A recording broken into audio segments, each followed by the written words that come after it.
process. The first question is, how close to a new highway, how close to your property, the highway comes, how close until you take that property? How close does the highway have to be to that property in order to be acquired? And Matt, I'm going to turn that over. We do have Mike Cullian here. He's with IDOT. He's with our Bureau of Land Acquisition. Good evening. I'm sorry, I didn't be so loud. As Steve said, my name is Mike Cullian. I'm with IDOT and the Bureau of Land Acquisition. The department only acquires the right-of-way that we need to construct the project. What you're seeing tonight with B3 is a 2,000-foot corridor that will eventually be narrowed down to anywhere from about 250 to 400-foot wide swath. So we will not be out there acquiring a 2,000-foot corridor. We will narrow that down and then acquire the right-of-way that we need to in order to build this project. Now, getting back to the specifics of the original question, the department, when we build a brand new roadway from scratch, not an existing one that's being widened from 2 to 4 lanes or 4 to 6 lanes, but a brand new roadway such as this, the department's position is if the right-of-way line comes within 10 feet of a structure, now the right-of-way line being the property line that we need to buy up to, if we come within 10 feet of a structure, that property owner has the right to ask us to purchase that building. Now, that's a relatively simple procedure if we're talking about a house that sits on an average 100 by 125 residential lot. We would just make it an entire, what we call a full acquisition.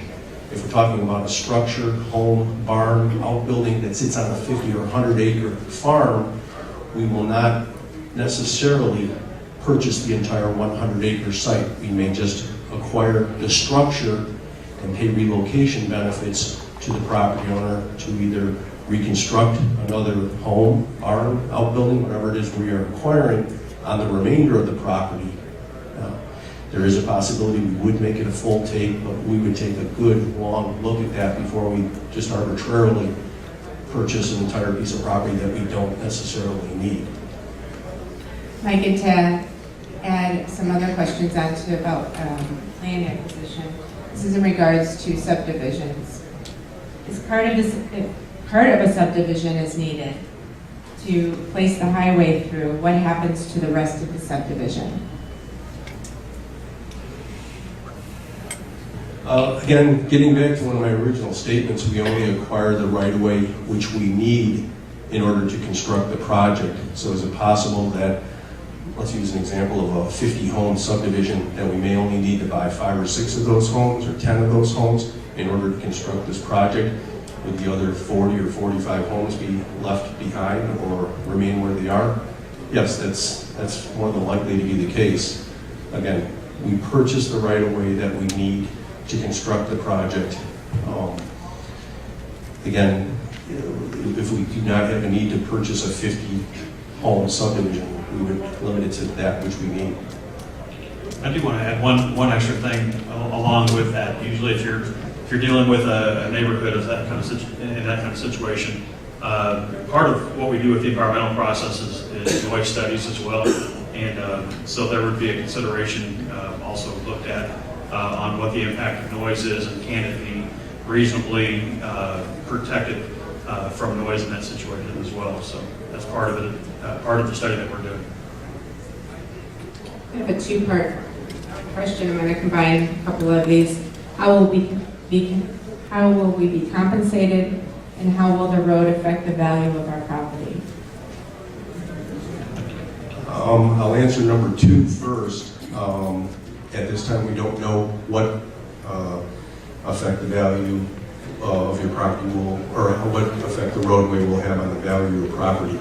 I know that we could listen to both arguments tonight, that if it's a residential property, the roadway may negatively impact your property. If it's a commercial property or a vacant piece of land that's primed for commercial, industrial, some other type of development, a roadway may enhance the value of your property. There's no hard study out there that we have that determines an increase or decrease in the value of adjacent properties due to the roadway.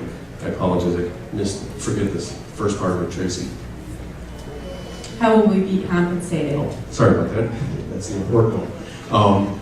If we do need to buy your property, the Department of Illinois Department of Transportation, I would imagine Indiana DOT is probably similar. We hire outside independent fee appraisers to establish the fair market value for the property that we need to acquire. Once that appraisal is done, it is reviewed by an outside independent fee review appraiser. The department does not have appraisers on staff that establish the fair market values. That is all done by outside parties. Based on that appraisal report, an offer would be presented to you, the property owner, by a negotiator. There is always ample opportunity and time for property owners to consider the offer. If you're not happy with it, you're more than welcome to make counter offers to the department, and hopefully we're able to come to a negotiated settlement. If not, ultimately we do have the authority to go into court and acquire the property through the court system. That's the last resort that we would rather not go down, but it is available if need be. There was something else I was going to add to that, and it seems to have passed. Thank you. It's mentioning relocation in my ear. If there is a building impacted, and I know there's some raw farmland out there where there would be buildings impacted, but if there is a building impacted, a single-family house, duplex, commercial building, farm building, the department, in addition to the fair market value for your property, also compensates you to relocate from point A, the property we need to acquire from you, to point B, another destination of your choice. So there are relocation benefits prescribed by the federal government and law enacted by the state of Illinois to offer you relocation benefits above and beyond the fair market value for your home or your place of business. My